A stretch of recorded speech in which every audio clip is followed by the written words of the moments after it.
ప్రభువునందు ప్రియమైన క్రైస్తవ కుటుంబములారా, దేవాది దేవుని నామమున మీ అందరికీ నా శుభాభినందనలు తెలియజేసుకుంటున్నాను.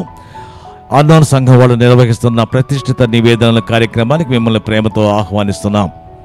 నిన్నటి వరకు మనము యూదుల సంప్రదాయాలు మాట్లాడుకుంటూ ఉన్నాం. ఈరోజు కూడా వాళ్ళ సంప్రదాయాల్లో మరొక ఆలోచన చేద్దాం. యూదులు ఎలాంటి వాళ్ళో ఇక్కడ మనము జ్ఞాపకం చేసుకుంటున్నాం. యూదా జాతి ఎంత పవిత్రమైనదో, రక్షణ వీరిదే, రక్షకుడు వీళ్ళ వంశం నుంచి పుట్టాడు.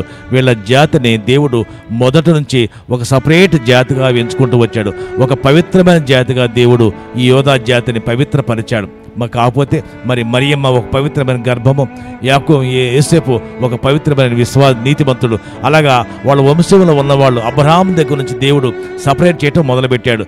అందరు మంచి వాళ్ళని ఏరుకుంటూ రావటం వల్ల మరి యేసుక్రీస్తు కాలంకి వచ్చేటప్పటికి వాళ్ళ లైఫ్ సర్కిల్ ఒక మూలకర్తలందరూ కూడా మంచి వాళ్ళుగా, పరిశుద్ధులుగానే దేవుడు ట్రీట్ చేయడం జరిగింది. వాళ్ళ వంశంలోంచి వచ్చినవాడు, ఆ యూదా వంశం నుంచి వచ్చినవాడు యేసయ్య. కానీ యేసయ్యను వీళ్ళు విమర్శిస్తానికి ఆయన వాళ్ళ మాటలు వినకుండా దేవుని మాటలు అని వీళ్ళు అనుకుంటున్నారు. మేము చెప్పే దేవుని మాటలు అనుకుంటున్నారు. మా మాటలు వినకుండా లోకపు మాటలు విని లోకాశలతో నడిచిపోతున్న యేసయ్య దేవుడు కాదు, దయ్యము అన్నారు. యేసుక్రీస్తుని దయ్యము అన్నది ఎవరంటే యూదులే. ఆ మాట చూద్దాము. యోహాను సువార్త 8వ అధ్యాయము 48వ వచనం చూద్దాం. అందుకు యూదులు, నీవు సమరయుడవును దయ్యం పట్టిన వాడవని మేము చెప్పిన మాట సరియే కదా అని ఆయనతో చెప్పాడు. కాబట్టి యేసుక్రీస్తుని వాళ్ళు సరిగా అర్థం చేసుకోక దయ్యం పట్టిన వాడిగా ట్రీట్ చేశాడు, ఒక సైతానుగా. యేసయ్య సైతాన్ని ఎదుర్కొంటానికి వస్తే ప్రజలందరూ, యూదులందరూ యేసయ్యనే సైతాన్ అన్నారు. ఆయన అక్కడికి ఎంత వివరించి చెప్పినా కూడా వాళ్ళు వినలేక వాళ్ళ మాటలకు వ్యతిరేకంగా ప్రవర్తించారు. ఆ విధంగా యేసయ్యని సైతాన్ అన్న ప్రజలు యూదులే.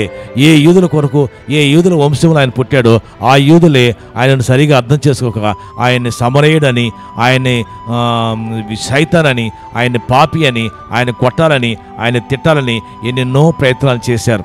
కాబట్టి మన మాట వింటే మంచోడు, మన మాట వినకపోతే చెడ్డోడు. ఇది మన ఆలోచన. యూదుల ఆలోచన కూడా అదే. ఈరోజు మనం కూడా అదే.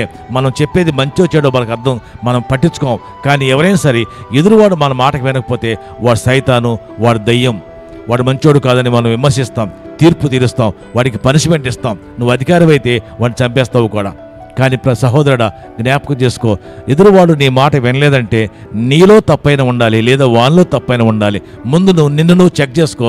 నీలో తప్పు లేదనుకుంటేనే ఎదురువాళ్ళ తప్పులు సరిచేయి. అంతేగాని నీలో పెద్ద తప్పు పెట్టుకుని ఎదురువాళ్ళ తప్పులు ప్లాన్ చేయటం, వాళ్ళని విమర్శించడము, వాళ్ళు మంచివాళ్ళు కాదని తీర్పు తీర్చడము నీ పని కాదు, అది యేసయ్య పని. సహోదరుడా, ముందు నిన్ను నువ్వు చూసుకో, తర్వాత వాళ్ళ కళ్ళల్లో ఉన్న నలుసును తీసివేయవచ్చు. ఇట్టి మాటల దేవుడు మన వినికిడిలో ఆశీర్వదించి కాపాడి రక్షించునుగాక. ఆమేన్.